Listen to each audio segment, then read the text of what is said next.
This is a TRS-80 Model III computer from the early 1980s. TRS standing for Tandy Radio Shack, and the 80 being a reference to the Z80 microprocessor it has inside, produced by Zilog. For reference, this is what a Z80 microprocessor looks like. These have been very popular since their inception nearly 50 years ago, and in fact, just this year in 2024, production of Z80s has finally been discontinued. But this isn't just any Model 3 right here. This was purchased brand new by my dad back in the 1980s, and he's kept it all these years. Unfortunately, it has suffered a very classic affliction. Some of the Rifa branded capacitors on the power supplies inside have literally exploded. My dad brought this over here a few weeks ago, and despite my warnings and hesitation about the Rifa caps, he was sure it was going to fire right up. We got it working a little bit, and then bang. Of course, I wasn't filming, but this quick picture I got of the smoke will give you an idea of how bad it smelled in here. But this is a really common and hopefully easy to fix issue. I have what I think is the right capacitor kit to totally fix it up, and that's what we're going to try to do in this video. The ultimate goal is to try to run what's on the only disk my dad kept, a backup of TRSDOS, an operating system popular on these computers at the time, and you can just barely make out that he made this copy March 29th of 1983. This disk is pretty special to my dad because it also has a copy of some accounting software he wrote to manage his finances in the early 80s. In fact, he still has printouts of the program, notes he took, and the TRS-80 video display worksheet that he used to lay out the interface. To give us a shot at preserving this disk, I've picked up what's called a Greaseweazle. This device will let you plug in old floppy disk drives to modern machines and read or write the raw data off of them. So if you've got a disk that's in good enough shape, which in our case is quite questionable, we could theoretically make an image we can run in an emulator. A lot of folks refer to these as trash 80s, a jab at their supposed low hardware and software quality. But later in this video, we're going to hear from the man himself, my dad, on just why he decided to spend some serious money on this machine back in the day, as well as what he used it for and what the transition to the IBM PC was like. I've got a lot of work to do on this thing. Hopefully I can get it working and back that disk up. I'm a little apprehensive, so let's get into it.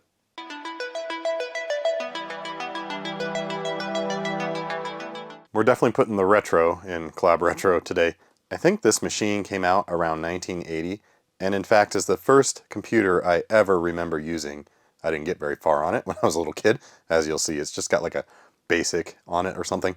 And if you're familiar with these, you'll notice this one has a couple interesting features. So it looks a little different, and it's because Dad had this kind of screen protector deal going on. That's what they usually look like. And I asked him what the story with this was, and he said he thought it looked cooler, and I'm kind of inclined to agree. It also has a tape drive loaded in both bays. This wouldn't have come stock like this. Dad spent extra money to get these. There was like blanking plates, I think. If you just bought this at the store, you probably would have loaded your software off of something like cassette instead of these floppy drives. I don't know exactly what type they are. We'll figure that out when we pull them out and see if we can get the Greaseweazle hooked up to them. It's a little dirty. It's lived the last few years of its life in a shed, though a dry shed, but a shed nonetheless. Got the 16K of RAM badge. This is actually loaded with 48K, the max this thing could take. Dad blew it out back in the day. Once we get it working, I'll have to get it cleaned up a little bit, but otherwise it's in pretty good shape. It's sort of hilarious for me to be standing in front of this thing. My whole childhood, this thing was like up on a shelf somewhere, you know? I've been staring at this thing my entire life. Every year or so, my dad would take it down and fire it up and let us play with it.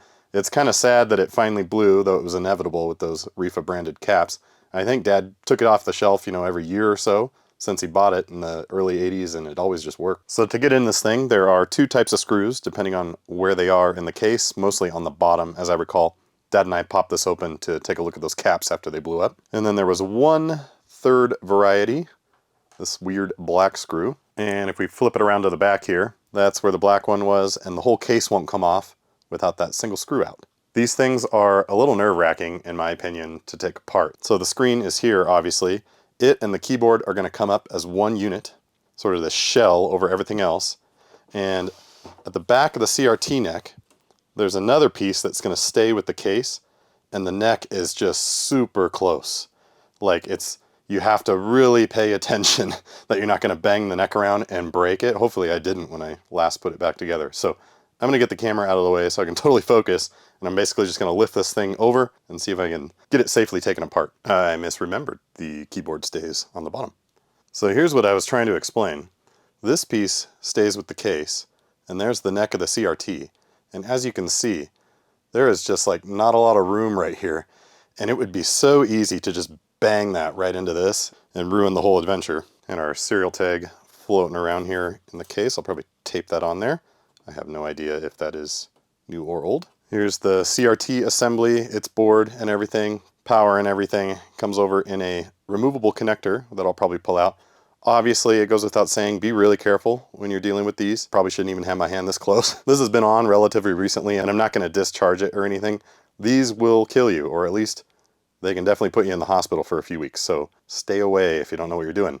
And I don't know what I'm doing, so I'm going to stay away from that. I just removed this connector that was on that edge connector there. I'm going to undo this lug on this grounding strap just so I don't do anything stupid and bang into the monitor. I can get it out of my way while I pull out the power supplies.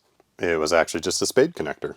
So this is very serviceable so far. And I suppose serviceability isn't too surprising. People would have been upgrading to new drives and the RAM just like my dad did. So makes sense that they would make it somewhat reasonable to get in here. Down in there is the reefer cap that totally exploded. I'll get you a better view of that. But I'm seeing another one right here. I have two of them that came with the kit, but one of them is much smaller. So I'm gonna have to double check all these values. Might have to order some more. I'm gonna wanna get both of these boards off. So I think my maneuver here is I'm gonna take a lot of pictures and label some of these wires. Some of it's gonna be obvious. It is so funny to me for some reason to see Molex style connectors and something that in my head is so old.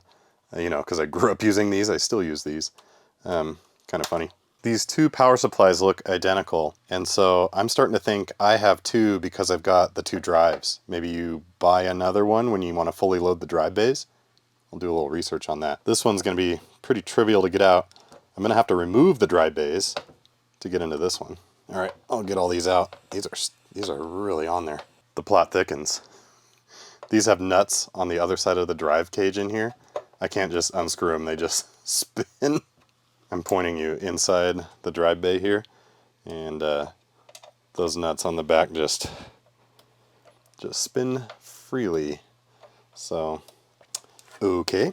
Never say something is serviceable until you've actually serviced it. So let's see here. Disconnected the ribbon cable, and there was a little grounding strap on the top drive. I think the top drive will come out now. Look at all that. So now I just got to do this without totally dropping it, I suppose. Got both screws out on the other side. I'm just holding it up with my left hand here. Otherwise I think it's just going to drop onto the other one, and there's a belt on the bottom. There we go. Look at that monster. I know for a fact this bottom one works. Dad and I had it working for a moment. There she is on her end. I was wondering how it got power, because I didn't have to disconnect any power, which was bizarre, obviously. And I think this Molex I was showing you earlier just has fallen out over the years. It clearly goes right here. So yeah, this one, I kind of remember my dad saying maybe this one doesn't work, and that must be why. Looks like it's a Tandon branded drive, built April 7th, 1982. Didn't know I was going to get this into it, but we'll put that to the side and we will get the other one out.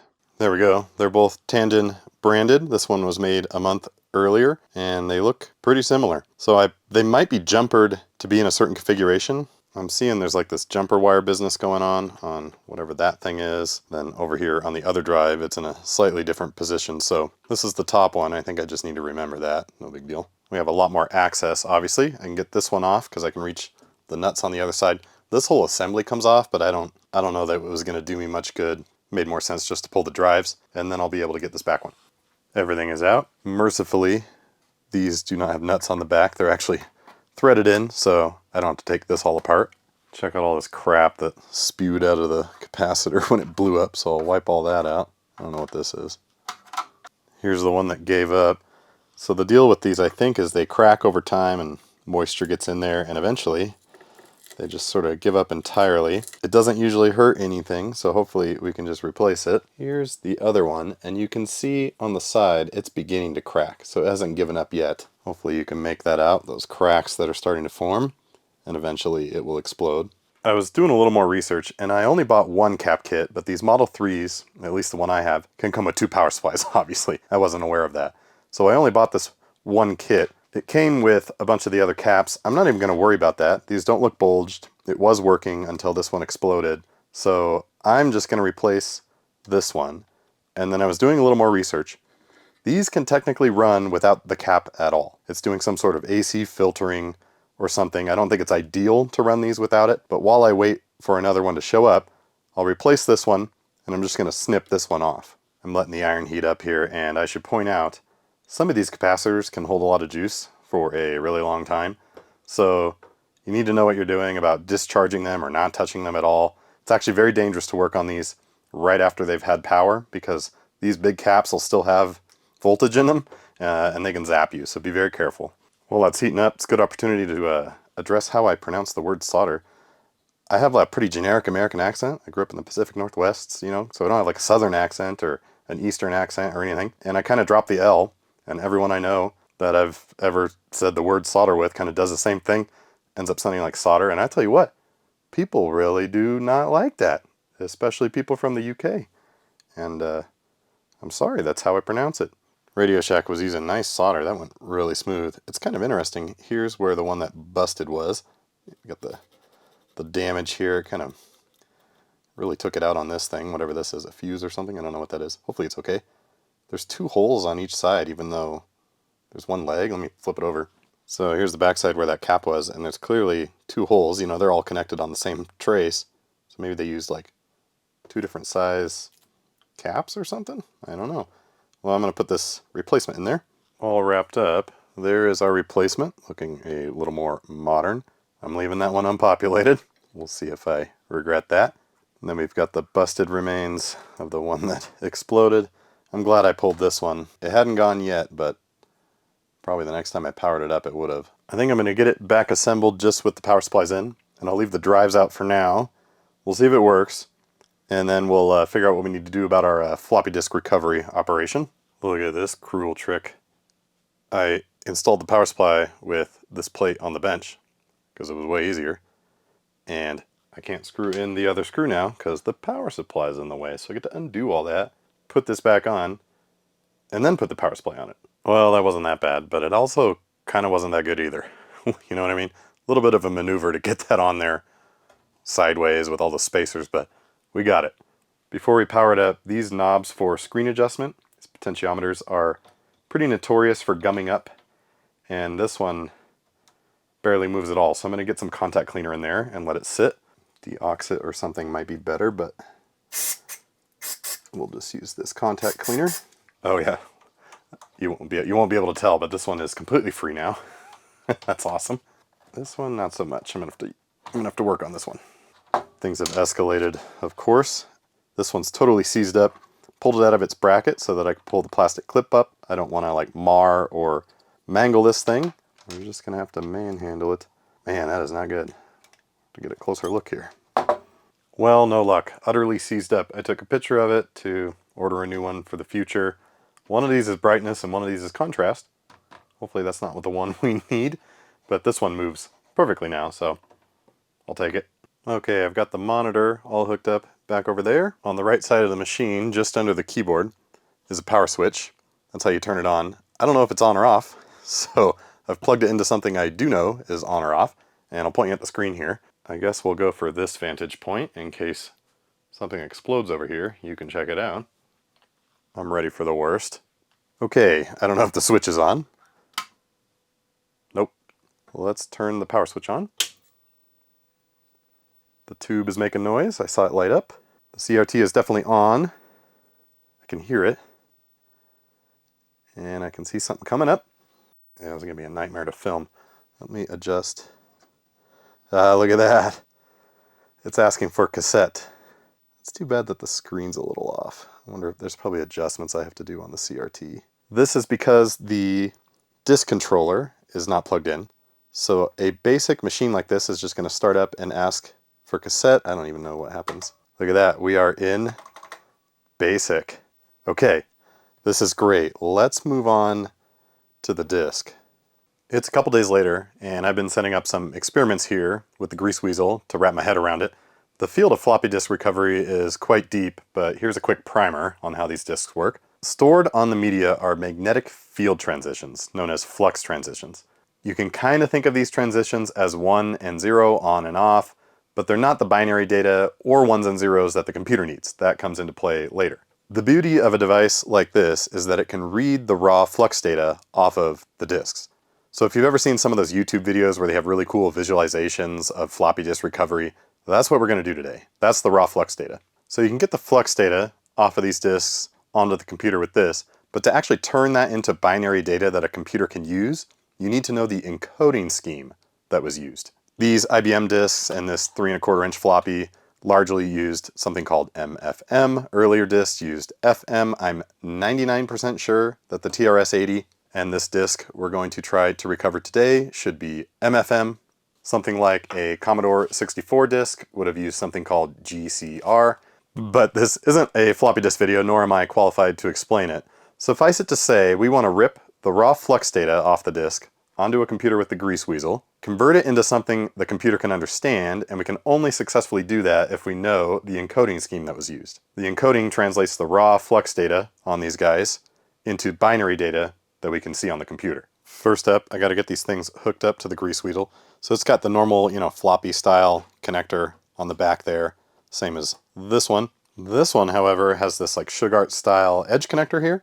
As luck would have it, in my many piles of cables, I found one that's going to actually solve our use case for both drives. This end will go into the Greaseweazle. You can see it's notched right there. The Greaseweazle has a corresponding hole right there for that to fit into. Now, you might have seen this before, this ribbon twist.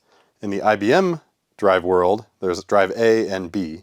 And what this means is everything after the twist, aka this connector, is drive A. So that's how you'll know that when I plug this into here, it's going to be in drive A. In this world, these older style drives, I think they use something called a Sugart bus or something like that. They use this other style connector, of course, and they're just going to be straight through. So you can see, I'm going to plug that in here. I'm going to go that into the Greaseweazle, and there isn't any flipping going on. You address these drives by number, and I believe they've been hard-coded, so to speak, with jumpers. I think that's what this yellow guy is. So this is drive 0. I know that because my dad and I were messing around with it before we popped the capacitors. So yeah, just something to watch out for if you're transitioning between, newer style IBM PC drives and these older ones. These need a straight-through cable, and the other ones will use these crossovers to get drive A or drive B if you don't have cross. Okay, here's the game plan to learn how to use this thing. I know this is a totally valid IBM, MFM disk. I know it's got one file on it. In fact, in a previous video where I installed Windows 98 on a Cisco firewall, I used it to get some USB drivers over to the Windows 98 install. I've verified it works. I've used it in old computers. We are going to try to rip the raw flux off of this guy and see if we can view it on the computer. Then I've got this disk from that same video of a backup of the firewall config, and the firewall itself couldn't even read this. So just out of curiosity, we're going to throw this at the Greaseweazle and see, maybe we can get something off of it. As a side note, I'm using this USB to IDE or SATA drive connector. I'm actually just stealing its Molex power. It's really convenient for powering drives. This little guy could probably power off the 4-pin header on the Greaseweazle, but these big dogs need like the full Molex connector, and I'm thinking my USB-C connection there isn't going to drive this properly. So let's plug this in, get everything turned on, and take a look at the software. The Greaseweazle is an open source both hardware and software project, so I've gone and gotten the software. It's on multiple platforms, super easy. I've got a folder called Greasy that I put it in. It exposes the GW command, which you can run, of course, and right after I plug mine in on USB, I could run GW info, and it found it immediately. It knows what firmware version it's running, so yeah, pretty slick setup. We're going to want to issue a GW read command, and I'm going to tell it the format of the disk. So I'm just going to say ibm.scan. There's a bunch of pre-made formats. I know this is an MFM disk. Again, this video is not like the definitive end-all be-all way to back up your disk. It's just how I'm learning to use this thing, and hopefully what I'm going to find some success with. You then give it a file name. I'm going to call this bluedisk.hfe. HFE is one of several raw flux formats. I'm going to pop the blue disk in here, and then we'll issue this command. There we go. The floppy drive is cranking away. So you can see this is a dual-sided disk. We've got track 3.0 and 3.1, both sides, for example. So I think because I'm using this format thing, I'm not actually ripping to raw flux. It's actually converting to MFM on the fly. I'll show you an example of getting the raw flux data right after this. It's done. All the sectors were fine. This is a very healthy floppy disk.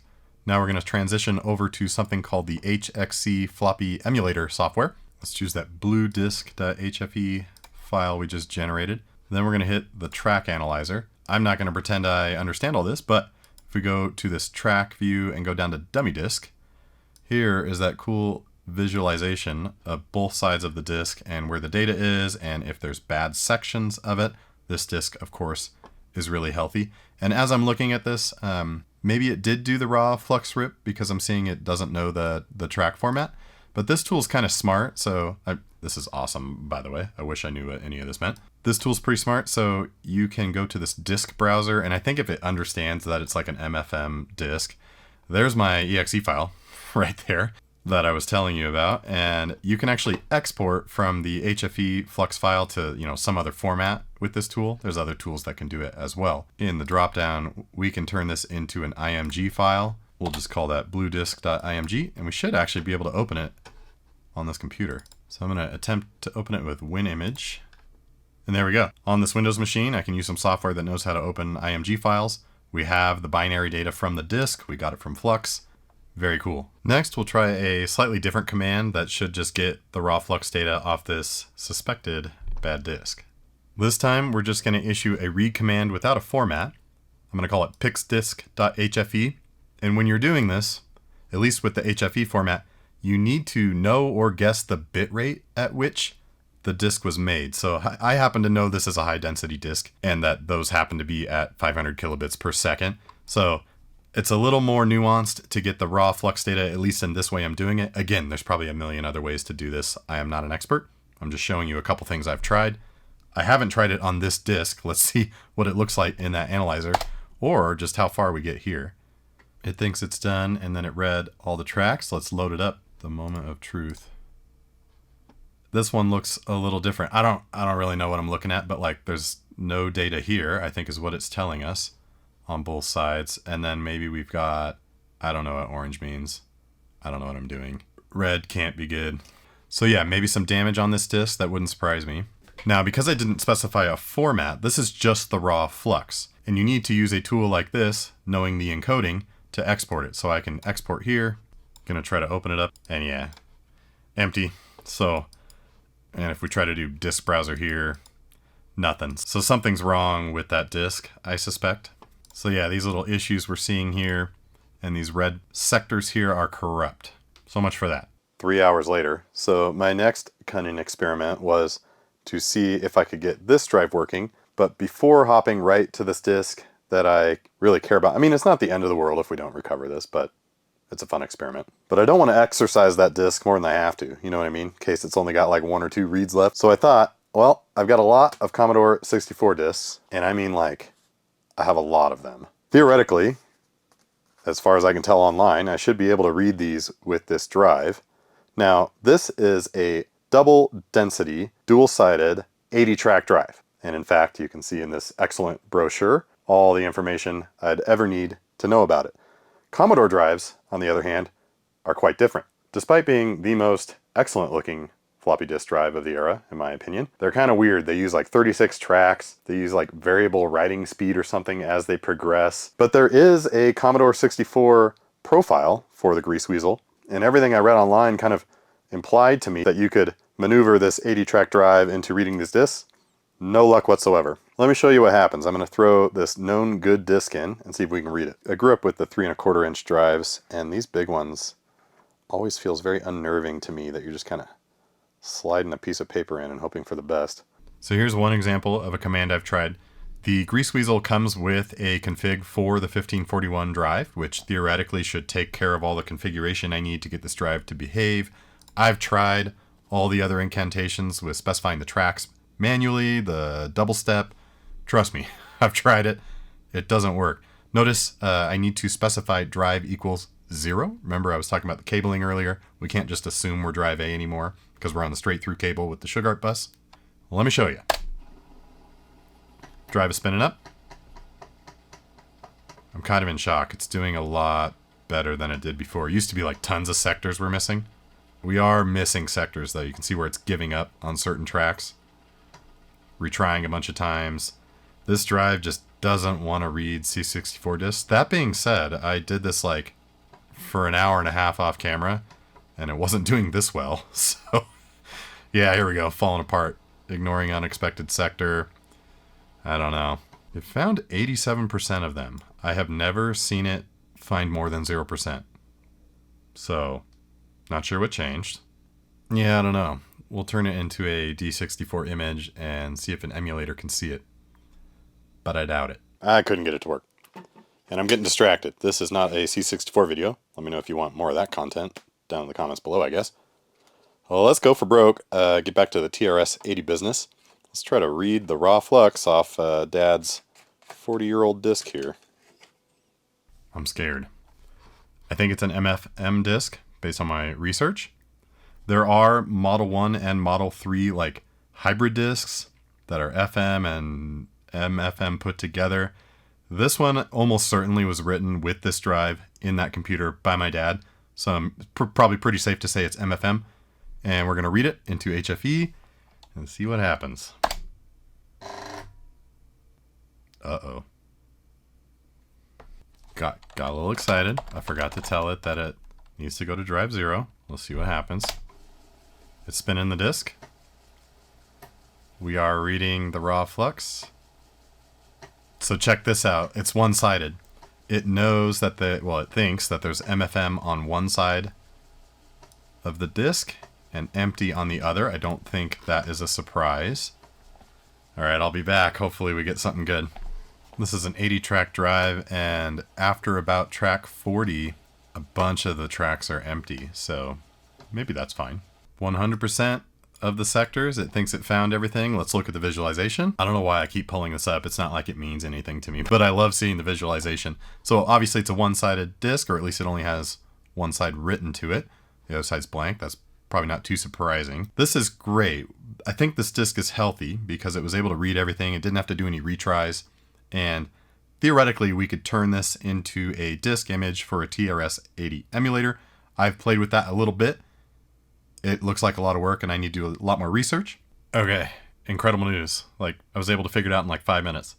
I exported the raw flux data as a TRS-80 DMK file. So it converted my raw flux over to a disk image format that TRS-80 emulators use. I found this TRS tools utility. It can open those disks. Here's my DMK file. There's files. This is absolutely incredible. And I'm seeing stuff in here that is telling me for sure this is my dad's disk. Well, I mean, obviously I know it is. This is so cool. There's a bunch of files. Looks like the latest thing he used was 1986. We have a valid backup. We know that drive works. Let's get it all back together and see if we can boot this disk for real. I'm going to get this all put back together, the reverse of what you saw as I took it apart. I'm not going to worry too much about cleaning it because I'm going to be taking it apart again to put the new cap in and some quality of life improvements that I'll explain at the end of the video. One hurdle is that this power supply here is the one that powers the drives and the drive controller, and it's the one that actually is missing the cap entirely, as you'll recall. So I guess that could be a hurdle that might slow us down at the end of this video, but I'll get it back together. Let's see if we can get it working. That was pretty easy. We are in the classic I am working on my TRS-80 configuration with the lid off and the monitor sideways. We're going to test it like this first, and if everything's looking good, I'll put that back on and we'll try the disk. Flip on some power here. Okay, and let's hit the real power switch. Yep, the floppy disk controller banged on the drive. I think that's a good sign. Monitor's coming up. I believe we'll get a diskette prompt instead of a cassette prompt because the disk controller is alive now. And the fact that this disk actually tried to do anything, disk 0, sort of implies to me that the controller is working. I don't see anything. So what you can do is hold brake and hit this orange one. Nothing. Okay, there we go. All right, there we go. It's asking for cassette because it can't boot off of the disk. That's what I did there, holding brake and the reset to get it into this cassette mode. So I think the thing is functioning and it's trying to hit the drive. I'm going to turn it off and go through the nerve-wracking experience of trying to put it back together without breaking it, and I'll be back. That is outrageously stressful. So the best way, I think, is to pull the case over like this. I'm on this side of it, and I can actually look in through these floppy disk openings, and I can see where the neck of the CRT is. I don't know, it's almost worth seeing it so close, but I think we're in. Plug it back in here. So this time, we're gonna have what is hopefully a bootable disk in here, and it's gonna bang away and try to find that. Let's give it power.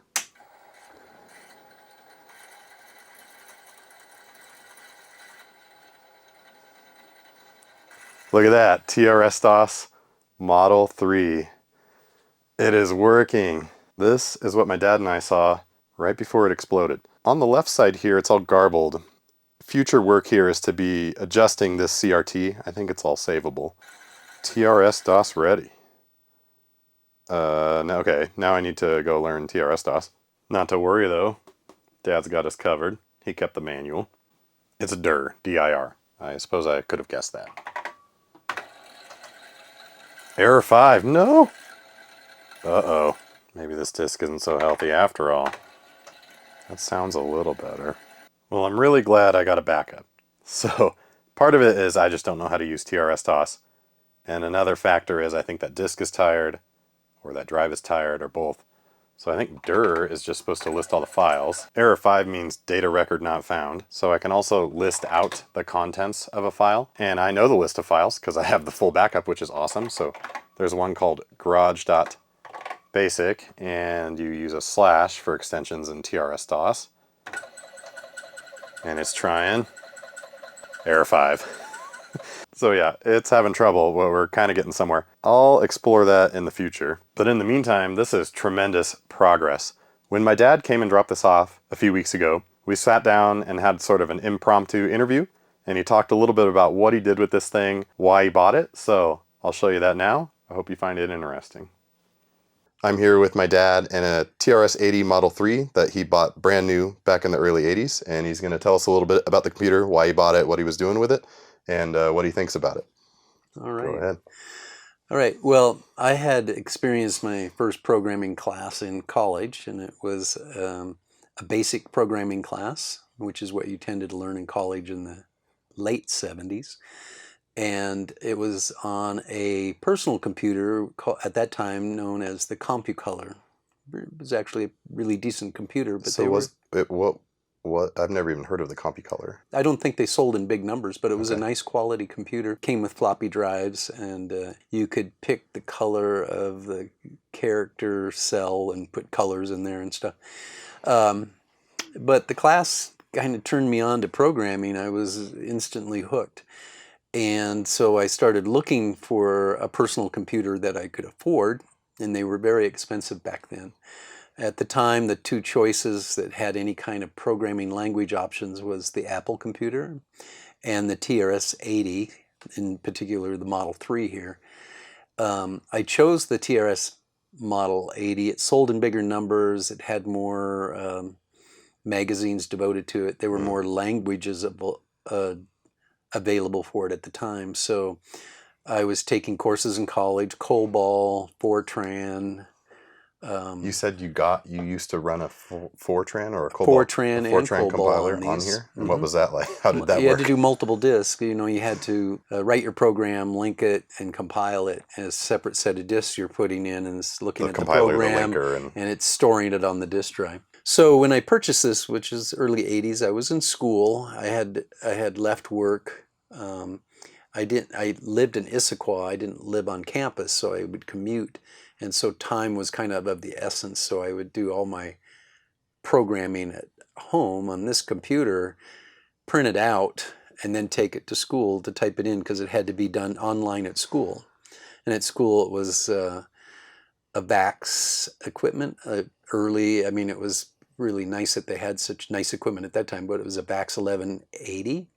And then the computer rooms had Heathkit terminals hooked to this VAX. Yeah. Anyway, this computer listed, I think it was $995, $999 with 16K of RAM, no disk drives. It wasn't very useful because you had to store off to a cassette system. And when we're talking about disk drives, we're not talking about hard drives. There were no hard drives. We're talking about these. They did offer later a hard drive, floppy disk drives, but they were incredibly expensive. So to add memory, it could max out at 48K. I bought the memory, mail order through the TRS-80 magazine, and 2 floppy drives, and the combination of the two came to $600. Now this is 1981 or $82, so today it's a lot more. It's a lot more. I don't even know how I did it. I was going to ask, did you borrow money? Did you scrape up and save to be able to pull this off? I may have put it on a credit. How did may you have do done it? it on a credit card. Well, I had been working at the time I purchased it. I worked at Boeing. Yeah. And, so I had, my other expenses were pretty low. So I still don't know how. It was expensive as a high-end used car. Yeah. At that time. The other reason I picked it over the Apple, in addition to the language, the Apple was limited to 40 character wide screen, which was very hard to program a line of code on because of word wrap. And so this had 64 characters, which was a lot for that, its time period. Yeah. And then it had a full 16 lines, and I think at the time, I may be wrong here, but I think the Apple had 8 lines. So it was much easier to read the screen, and then you could do programs. You could program the screen to do input forms or other kind of features that you need. So it was, I used it daily for 3 years until the IBM PC basically killed it. At the time of the purchase, I believe Radio Shack was the #1 seller of personal computers. They had full stores devoted to computer sales only. They still sold them in Radio Shack stores, but their sales grew so big it became the predominant portion of their business. And then the IBM PC came out, which changed, everything. Yeah, to this day. And the sales quickly dropped for the non-clone devices. So I moved over to basically personal computers that were, in the beginning, they weren't fully cloned to the IBM PC, but eventually they got there. So I've had a lot of PCs through the years. So what year did you move from? You went from this TRS-80 to 1983. 83. So was the writing already on the wall at that point for the non-PCs, or was it just kind of a new useful machine that you were interested in? As soon as the IBM came out, it was pretty clear. It was pretty clear. It swamped sales, and I think ironically, IBM being big and cumbersome, the technology stopped advancing for several years till the clones came on and pushed the envelope, right? They were having so much success with the PC, they didn't need to further the technology. They had to start thinking about it when Compaq started eating their lunch, right? Compaq was the first successful clone. Yeah.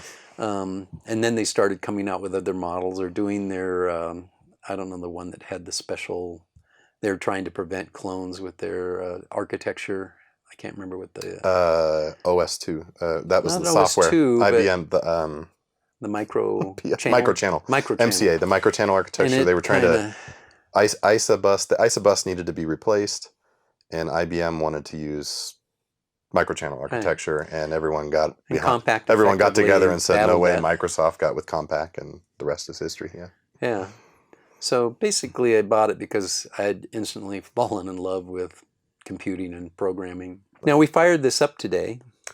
Yeah, you're not going to see us run this today because we were running it earlier. It smells in here. That's a hint as to where we're going with this story. I told Dad there's reefer caps in these things and they blow, and Dad assured me that it was in fighting shape. I fired it up every couple of years. It still worked. It's 40-some years old. Yeah. So we saw it working briefly. It was acting a little funny, which should have told us to turn it off. And Dad has the one disk that he saved, which has TRSDOS on it and an accounting program you wrote. And we were trying to boot. We saw the TRSDOS logo, and then the reefer caps exploded. I have a picture of the smoke I'll put on the screen.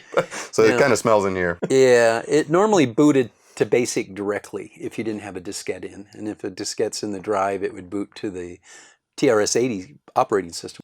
But their operating system, I know a lot of people like to knock on that. CPM, CPM I believe was available for this machine as well. But the operating system was pretty solid, and did everything everybody needed to do when computers first came out. So what was your, like, you said it was like a daily driver for you for many years. What were you doing on it? What was it? So for people like me that have only seen the modern desktop, basically, this is the first computer I ever remember using, by the way, for the record. But I couldn't use it. I didn't know what was going on. I was a little kid. So, like, what were you doing with it? With no internet? Like I said, I was in school till March of '83. I had programming classes every quarter, so I would program on it. Mostly and then programming. Additionally, I would do my papers on it. I had a word processing program. Yeah, I'll zoom in on the keyboard. He's got some stickers that probably came with the word processing program that he put on there. It was an early word processor that was awesome. I could variable space the characters to make my term papers longer than they really were. Or if they were too long, that was rare, but if they were too long, I could shorten them up and have them fit on the number of pages that the professor wanted. And I can remember I'd done a term paper. I'd stayed up all night, and this was before I had the drive. I had the word processing program. I think it loaded from cassette originally. You must have been using cassette, yeah. And the power had gone out. I had 20 pages written in memory, and it hadn't printed yet. And yeah, that was kind of sad. Had to start over, yeah. The printer I had purchased for it was $300. That was still popular today. They're still big in printers, obviously, and that was an Epson 80. It was called the Epson 80 because it was 80 characters wide. In condensed print, it could go a little wider. And it was fan-fold paper with laser perforated sections so you could split it out into individual pages. And it would take maybe, I'm thinking it took a half a minute to a minute per page to type. Yeah, I believe it. And it sounded like a machine gun going on. But it was wonderful at the time. I had a big advantage over other students. I was telling Colby earlier, the way the university metered the online classes, the longer you were on, the slower the computer became. It became punishing on the shared backs. On the shared backs. It became punishing if you were not efficient. So I could have my programs all typed in, type on it, and it would allow me to get my work done very quickly on these online terminals where other people are having to come in at midnight to have free time on the computer because it was a 24-hour computer lab. So sorry, go ahead. Oh, I was going to say, other computers I had to use, which are now defunct, was CDC mainframe. Yeah. I think that was big in the Seattle area. I think Bill Gates got a little bit of his start programming for those or something. Don't quote me on that. He was PDP. Yeah, they were PDP machines, but maybe I'm thinking of a was a computer company out of Minneapolis, and they were a big mainframe. They called themselves a competitor to IBM, but they probably nobody weren't. Compared to. I mean, the IBM probably had 80+% of the mainframe market. Yeah. Don't quote me on that. I imagine, but they were big.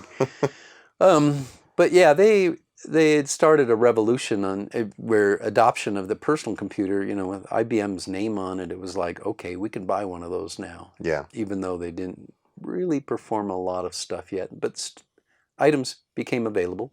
Lotus is one of the first spreadsheets I became, and you can program in Lotus. It had a programming language. I became very proficient at it. So when I got my job, I was automating spreadsheets for different organizations in the company. Because it was like programming only has a small set of constructs that apply regardless of language. Yeah. So. What, Liz? What are you doing? I remember growing up, you had a bunch of peripherals for it that were like for home automation. Do you remember that? It was like turning lights on and off. It's long lights. We don't have any of it anymore, but were you using it for stuff? Unfortunately, threw that stuff away. I think I played with it and broke into automation. I had a modem, dial-up modem from Radio Shack. It was 300 baud. CompuServe was an early online set of databases. Yeah, did you use this to go on CompuServe? I used it, but very rarely. It was extremely expensive. Per minute or something. A friend of mine liked Chrysler stock when they had gone bankrupt, and he goes, let's look up what their stock has been for the last 20 years. And we did that, and it's rolling across the screen, and then it says the total bill was like $58 to look up these stock prices. Things were expensive. Now it's all free. Data's basically free. Practically free. Do you ever go on like bulletin boards, BBSs? I did not really play much on bulletin boards. they're your early form of chatting with each other. No, I didn't do any of that really. In fact, I just barely got through school. It's not totally true, but I mean, it was a tough slog. Had other stuff to worry about. Yeah. I know when I got out of school, I had graduated at age 27 because I would run out of money, go to work, get some money, pay for my schooling, and so on. And my mom was, you know, I got out of school in March. I'm looking for a job, and she's going, "My friends are asking about you and what you do. When are you going to get a job?" I'm trying, Mom. I want a job too.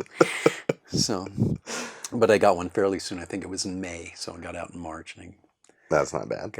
I got one in May. You upgraded. I kept it because. Yeah. Why did you keep it? Well, it was dropping in value after the IBM PC came out. Yeah. And I had a guy at work that wanted to buy it from me, and I think I wanted $400 at the time. And he said, "I'll give you $200. This is 1984, maybe. Yeah, and it's still a useful machine then. Yeah, you could still use it. He'd use it for VisiCalc, a spreadsheet that was available for it. Yep. And word processing, that's what he wanted it for. And he had the Model 1, but he wanted to upgrade to the Model 3. And I said, "No, I can't let it go for $200. I might as well keep it." So I just put it up on a shelf and kept it. Yeah, my entire life, this thing has been on a shelf. It's been around. It's been in a garage the last few years. We wiped it up a little bit. And occasionally Dad would take it down and let us play with it and then put it back up on the shelf. I think other than the battleship gray paint, it's an attractive old machine. I think it looks good. I think they did a good job. It's got a lot of people don't like them and make fun of them and stuff, but I think they're an interesting machine. I'm not sure why. I think they were well designed. The TRS-80 operating system from Microsoft. Oh, the BASIC was written by Microsoft. Yeah, probably not. The TRS-80. Probably not TRSDOS. They may have had a hand in it, but I know he wrote the BASIC ROM. They were chip probably just that's using Microsoft BASIC in the ROMs. I knew it was my first computer. I thought, sentimental. Actually, I had a VIC-20. Yeah, but you before probably this, doing I had on that though. a Radio Shack Coco, they called them, the Tandy keyboard color computer. Color was ones. Junk by comparison to this. Junk's not the right word, but I mean, they just where the VIC-20 was actually pretty powerful, and the VIC, of course, the 64 was Commodore 64 was even better. Right. But yeah, I got hooked on computing. It's been an affliction ever since. Like they say, you know, computers used to take up whole rooms. Now they take up whole lives. Yeah. So yeah. I honestly couldn't be happier with this outcome. A few days ago, this thing wasn't working at all. Now I've got a backup of the one disk we had with my dad's stuff, and it's functioning. A little more work to do, so what's next? Adjustments on the CRT, some of that horizontal banding and the horizontal adjustment. I think that's all fixable. I suspect this is an incredibly low hour unit, so that should be a solvable problem. I need to clean up these drives and figure out why I can't read that disk. The good news is I can write as many disks as I want now with the Greaseweazle. You saw I have plenty in my surplus from the Commodore 64 pile. I'd like to also just do some modern quality of life improvements, like get a floppy disk emulator in here so I could just stick a USB or an SD card in. That's an option as well. Needs to be cleaned up, of course. It's a total filthy mess. Smells kind of bad. And the adjustment wheel that's stuck needs to be replaced. But overall, I'm happy to have this Model 3 basically working again. Very exciting. If you enjoyed that section with my dad, he actually used to own computer stores from the mid-90s to mid-2000s, and I have a full-blown video where we sat down and I interviewed him and we talked about that.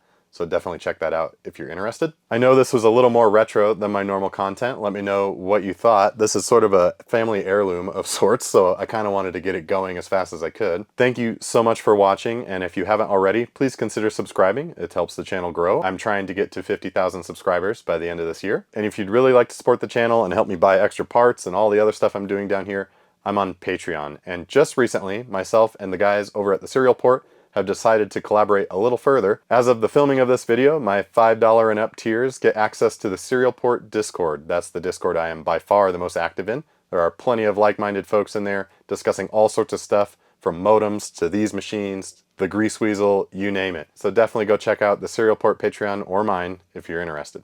Thank you so much for watching. I've got all sorts of ideas cooking and things on the way. I hope I see you in the next one.